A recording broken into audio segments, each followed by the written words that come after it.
¿Sabes cuál es el amor más grande que existe en el mundo? Pues el que sale de una madre a su hijo y el que el hijo le devuelve a su madre.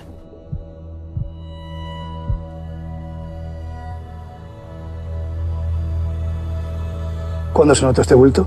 Hace 2 meses. Tengo algo malo. No tiene por qué ser malo.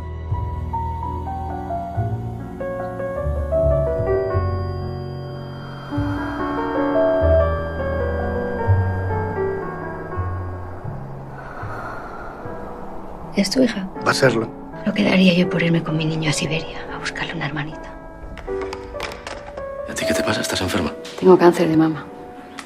No tengas miedo. ¿En qué creo yo? En la vida. Que es lo único que sabemos que tenemos. Te juro por Dios que si pudiera daría mi vida por la tuya. ¿Quién se lo va a decir a mi hijo?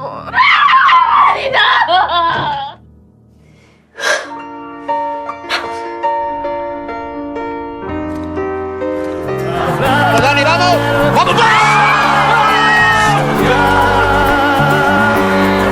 Soñar lo que fue nuestro, beber en las pasiones. Te quiero, Natasha. Por eso seguimos vivas. Aunque tengas que sufrir. Pero sí estoy segura de una cosa, que el alma nunca muere. Hecho. Eso es.